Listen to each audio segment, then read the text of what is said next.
there, and welcome back to my 100 mile an hour ts1 project. As you can see, we've almost got this project ready now. So we've got some cowlings being made. We've got a new modified cowling, which we're going to go and have a look at now.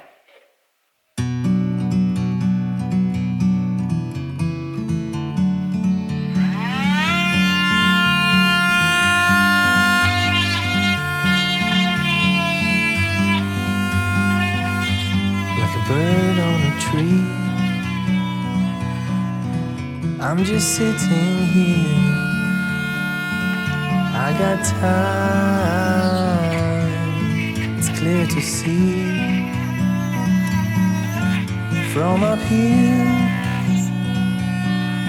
the world seems small. We can sit together. It's so beautiful, you and me.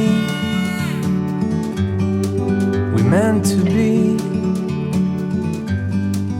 in the great outdoors, forever free.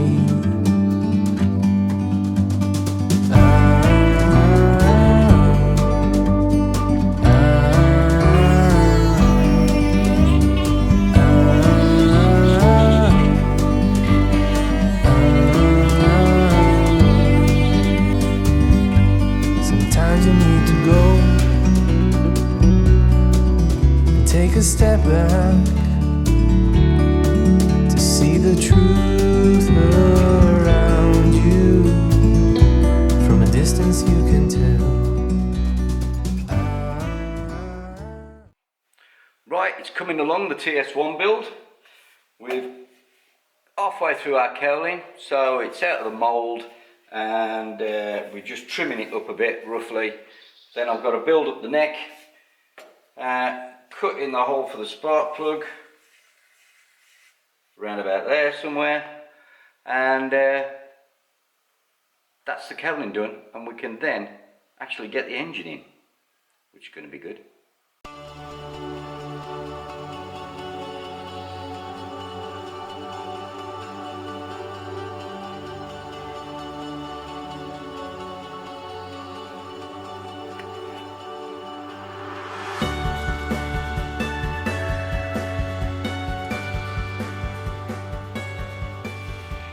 Right, you're probably wondering what the hell I'm playing at here.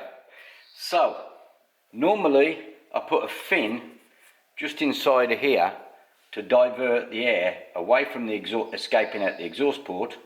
On this side behind the cowling, there's normally a big gap and you lose a lot of cooling air. So I put a fin to divert it up, around and over the cylinder head.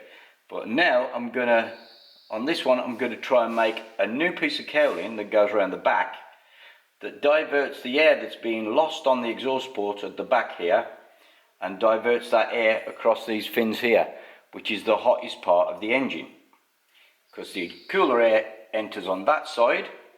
So that side of the cylinder is cooler compared with this side. That's why Quattrini's got more fins on this side. He's got deeper fins on this side of the barrel to aid the cooling, to make the engine more evenly cooled. That's very important. So for me to get better cooling onto this side, I've decided to do a little piece of fiberglass that goes around the back here that will bolt into place. It's all experimental, of course, and that will then diverge air from the back that's normally escaping and being wasted into nowhere. That cool air will now vent straight over the side of these fins on this barrel. So I've got air flowing this way, plus round the back as well, so they converge across this part of the cylinder, and that's where I want some extra cooling.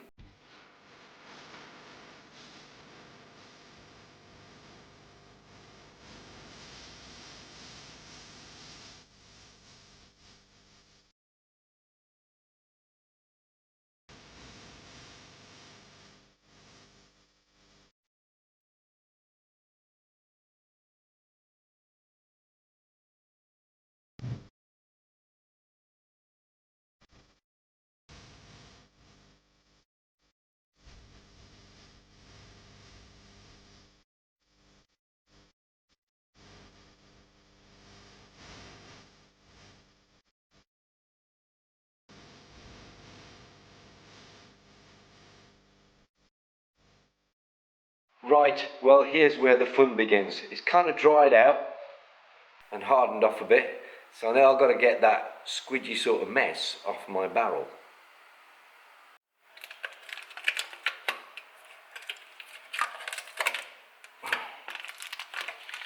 Kind of ease it off gently.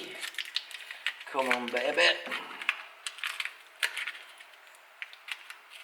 Oh, that's definitely on there, isn't it? It's coming. It's coming. It's definitely coming. Oh, yes. It looks like a big kidney bean. Right. So now we can scoop all that crap out and we should have ourselves some form of a mould. Okay. Amazing what you can do with a little bit of plasticine. So now I just need to trim it down a little bit and get all this rubbish off.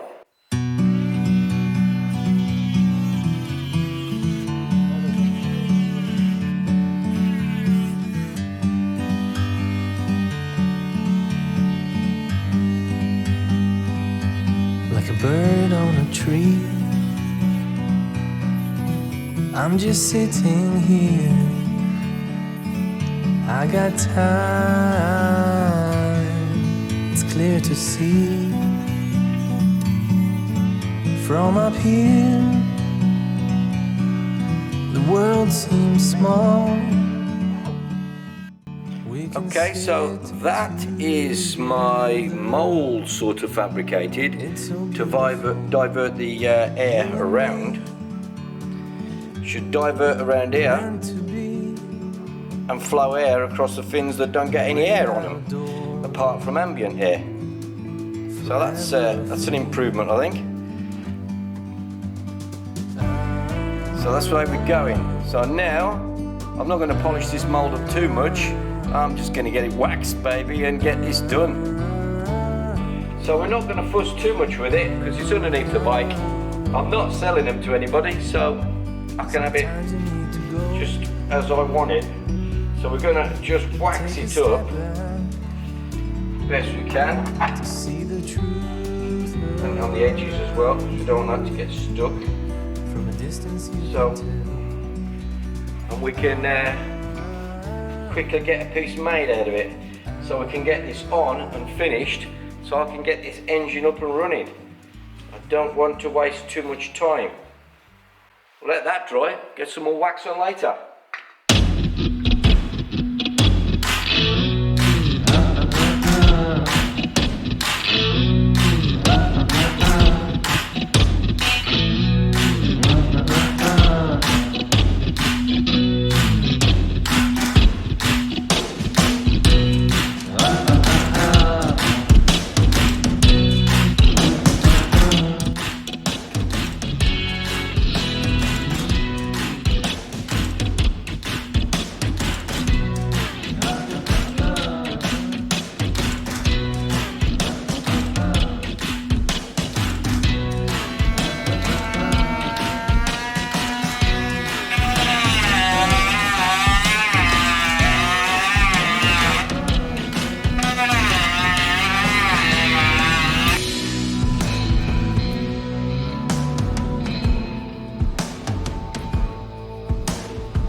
Okay, now the cover's finally finished and my added on bit is there at the back, so let's go in and have a look what it looks like.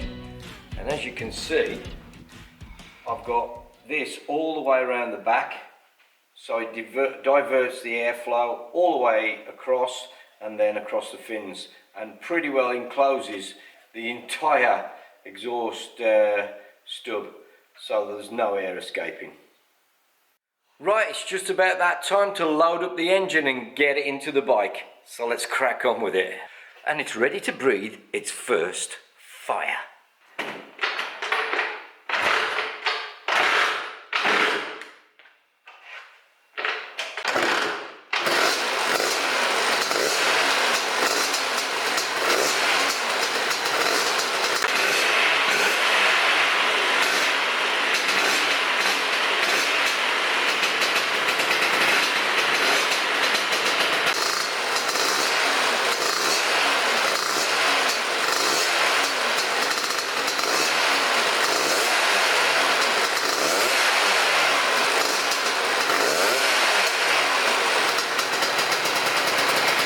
So thanks everybody for watching my video. Don't forget to like, subscribe and share.